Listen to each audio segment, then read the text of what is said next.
And we go now to Republican Senator Rand Paul, who joins us from Lexington, Kentucky this morning. Good morning to you. Good morning, Margaret.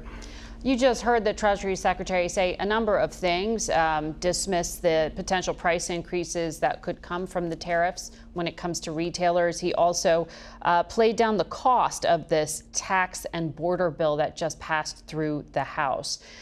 Do you agree with his math? Well, the math doesn't really add up. One of the things this big and beautiful bill is it's a vehicle for increasing spending for the military and for the border. It's about $320 billion in new spending. To put that in perspective, that's more than all the DOGE cuts that we found so far. So the increase in spending put into this bill exceeds the DOGE cuts. When you look just at the border wall, they have $46.5 billion for the border wall.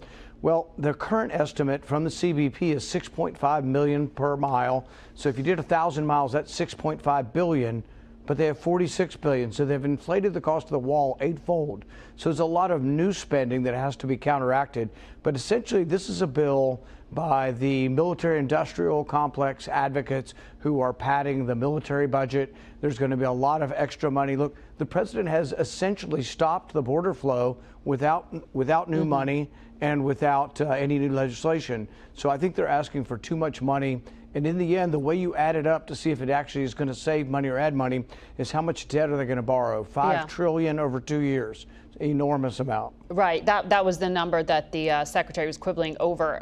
The president has taken note of some of your skepticism, and he did tweet yesterday saying that if you, Rand Paul, vote against his massive border and tax bill, the people of Kentucky will never forgive you. Do you consider that a threat? And do you know if you have 3 other Republicans who will join you to block it from passage? I had a very good conversation with the president this week about tariffs. He did most of the talking, and we don't agree exactly on the outcome. But when I come home to Kentucky, I talk to the Farm Bureau, which is opposed to the tariffs. I talked to the bourbon industry, which is opposed to the tariffs. I talked to the cargo companies, UPS, DHL, all of their pilots are opposed to it. I talked to the hardwood floor people. I talked to the people selling houses, building houses. I have no organized business interest in Kentucky for the tariffs.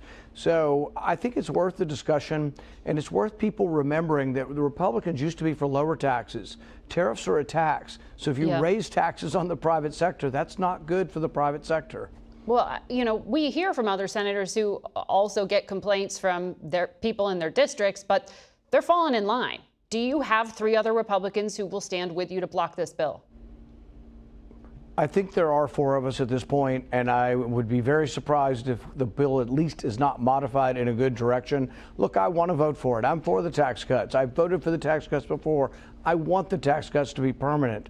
But at the same time, I don't want to raise the debt ceiling $5 trillion. So I've told him if you take the debt ceiling off the bill, in all likelihood, I can vote for what the agreement is on the rest of the bill. And it doesn't have to be perfect to my liking, but I can't be. If I vote for the $5 trillion debt, who's left in Washington that cares about the debt? We will have lost. But the GOP will own the debt once they vote for this. But the leader, as you know, is sort of in a tight spot here. He needs a vehicle to raise that debt ceiling. Otherwise, you had to turn to Democrats to get that done. What was the White House response when you asked that to the president? Well, historically, the debt ceiling's always gone up and will always go up, and I'm not proposing that it doesn't. But the people who should vote for it are the people who vote for the spending. Historically, all the Democrats vote for raising the debt ceiling, and about 15 big government Republicans vote for it. This will be the first time it's voted on just by Republicans. This will be the first time that Republicans own the debt. They already own the spending. In March, we continued, not me, but most Republicans voted to continue the Biden spending levels. So you remember the campaign, everybody's talking about Bidenomics and Biden inflation and Biden spending levels. Well, the Republicans all voted to keep the Biden spending levels, and that's why the deficit this year is going to be $2.2 trillion this year. So you think this is bad politics for Republicans? Some of your Republican colleagues like Josh Hawley are saying that changes to Medicaid are bad politics for America's working people and for your party. I think it was a bad strategy. I think the tax cuts are good for the economy. When we passed the tax cuts in 2017, the economy grew like gangbusters. We had lowest unemployment historically. It was the great achievement of Trump's first administration. They should have been satisfied by just doing the tax part of this and not getting involved into the debt part of it. The last time you were with us in March, you talked about conversations you had with Elon Musk. As you know, he's just left his work with the administration. You had proposed a rescission request, a clawback of about $500 billion from money Congress had already signed off on. We know now that the White House is going to ask Congress this week for some rescissions. Sounds like it's just $9.4 billion, and it's PBS, it's NPR, and it's foreign aid. Is this really the best strategy? And do you think 51 Republican senators are on board with it?